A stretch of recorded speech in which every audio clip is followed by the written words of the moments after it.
Hey guys, welcome back to another video of What If Shane Killed Rick in The Walking Dead. So let's just hop right into it then. We'd see Beta, who orders Shane and the other Whisperers to attack the group and kill them all. And Beta and Daryl immediately get into a fight. Aaron punches Shane down, and then he'd start taking down the other Whisperers, and then Daryl tells them all to leave before he starts fighting anybody, as they might not be prepared, but they're more angry than last time, and they wouldn't care to release their anger out on them. And Daryl tells Shane, how about you just walk away with your little friends now, huh? Shane tells Daryl no, and then he starts shooting at Daryl.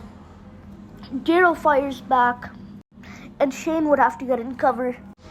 But when Daryl turns around, he sees Beta behind him, and he'd look around and he sees nobody's available to help him right now. But Rosita wants revenge for Abraham's death, so she leaves all the Whisperers that she's fighting, and she'd run up to Beta and she'd stab his back over and over. But then Rosita would get stabbed in the back by a Whisperer that she was fighting earlier, but she made the mistake to leave without killing that Whisperer. This would cause Rosita's death, and Beta was looking at this happen, and when Beta would turn around, when Beta turns around, he'd see Daryl ready with his knives, and Daryl would start stabbing up Beta, with Beta getting destroyed as he was caught off guard. But then Beta is able to stab Daryl in the stomach, and he'd keep stabbing him in the stomach. But before Beta's able to kill Daryl, Eugene comes in with a gun, and he wants revenge for Rosita and Abraham both. And he'd start firing up Beta. And Beta's injured on the ground, and he's near death, but he's still just pushing through, and he's still kinda alive. And then Daryl makes that kinda alive not alive. Daryl punches Beta to the ground, then he stabs his eyes, and then walkers would start coming around Beta.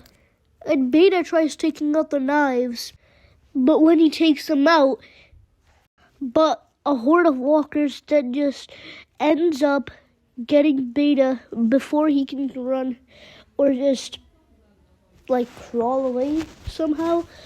And Beta would be eaten alive. And Beta's death now would be a huge advantage to the group and a disadvantage, as he was second in command. But Alpha's gonna get mad, and just because Aaron killed Lydia, which was her daughter, she did so much to torture the group. She killed many of them. And the group would bury Rosita, and then they'd continue to make their way back to Alexandria. And they'd get news from the hilltop that a couple of their survivors and residents have gone missing. People like Adley and McKinley, and also Bruce, and also Andy. And Jesus in the letter would tell them that they found their dead bodies near the same place where they placed our friends' heads on those pikes. And Roy delivers the message to Alexandria. And Eugene would start training to try to take revenge for his friends' death, Abraham and Rosita. And he wants to kill Alpha and Shane, and they're still alive, so they gotta go. And Eugene would be getting trained by Gabriel.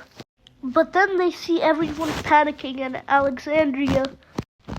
They see Shane with Whisperers, and Shane and the Whisperers would beat down some of the Alexandrians, and they say, consider this a warning. You mess with us again, you die.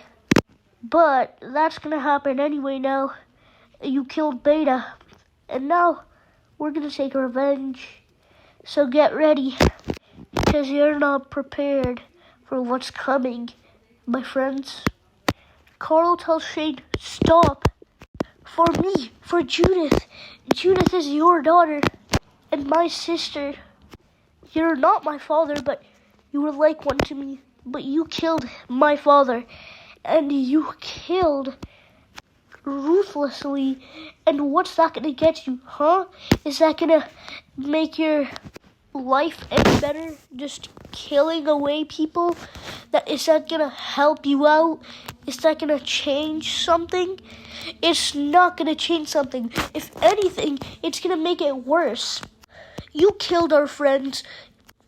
You killed people who were like family to us. We were all family. You were a part of that family, but you tore it apart. You killed Dr. Carson. You killed the governor. You killed this family. You broke it apart.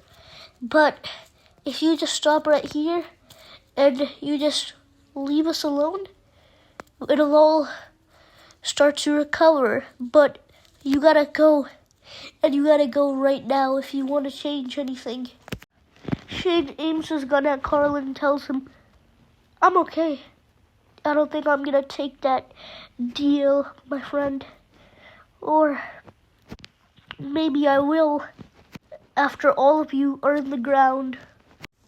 But then Aaron would force out the Whisperers and Shane, and he'd force them to leave by threatening them with the group's big arsenal and their weaponry and their weapons, their armory, and their army in general. And Carl would go to his room in Alexandria, and he'd sit down and realize what a monster Shane has become. And now he's gotta end that monster and put him to rest. But anyways, guys, that'll be it for today, everybody. I hope you guys enjoyed, and bye-bye.